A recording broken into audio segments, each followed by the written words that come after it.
Well, welcome back to the end of week 4 on the Neolithic Hall project at Stonehenge. I'm standing still in a massive pile of timbers. The volunteers have been working hard as usual. You can see some of these incredible timbers behind me. They've been skinning the bark, they've been notching them with axes, both steel and stone. They've been side axing with steel and stone, and we've been recording that process so we can get an idea of how long Neolithic carpenters might have taken to perform this task, building a large structure. And the work goes on, and it's very difficult to tripped over a log. It's very difficult to get across on film the sheer volume of work involved. So Steve, one of our volunteers, who's been working very hard over the last few days on these timbers here. These are Scots pines, which have been taken from round logs and hewn to shape. You can see where the axe notches have gone in, and then the frogs of timber have been side axed off. And Steve was saying that according to his estimation, he's spent at least 30 hours on one of these timbers. Now, the majority of that work, in fact, probably all of that work by Steve and the other volunteers, was done with steel tools on these test rafters. And it just shows, again, we get so familiar with mechanisation in the modern world. It's what we do. But actually, using your hands and your muscles and your sweat to produce something that will stand for decades when this project is finished is a completely different process. And what's interesting is that although we end up with these timbers, each one of these timbers have a value that we almost can't sort of put our finger on. There's a value here, not in the monetary value of that piece of wood, but in the effort and the time and the passion and the skill and the sweat, not much blood, but all of those things that have gone into producing a timber of that shape and that size. And this is something that we don't really experience in the modern world very much, is adding value, adding ourselves to an inanimate object. So all of the volunteers that have been working on these timbers are literally putting themselves into those bits of wood.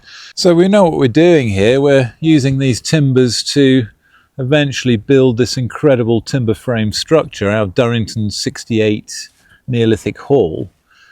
But apart from that physical construction, we're also constructing amazing relationships with the people on this project, the volunteers that we're meeting, the conversations that we're having, learning about each other and different cultures and our families, building those relationships.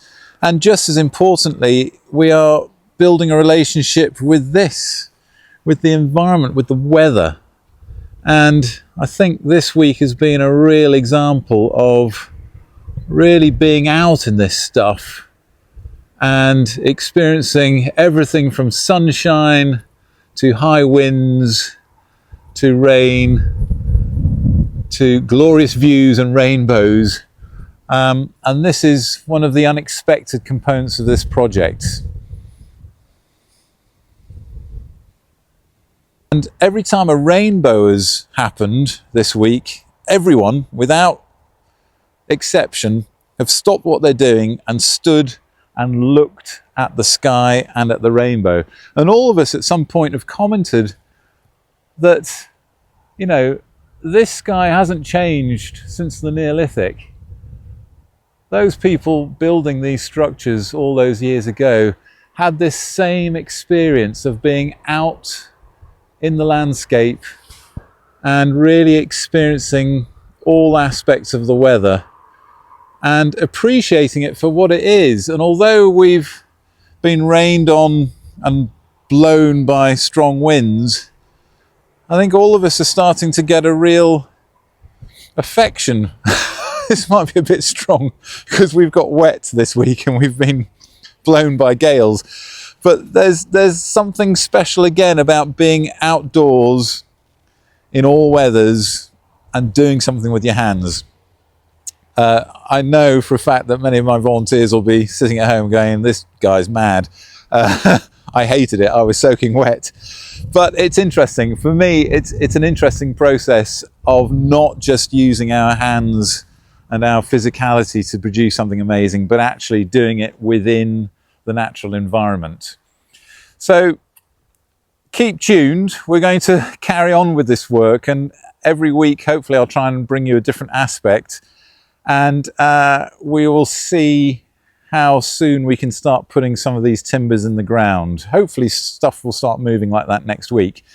But until then, enjoy these shots of beautifully prepared timbers in the October sunshine, all waiting. They're all waiting. They've all got a purpose, and they're waiting to form the incredible building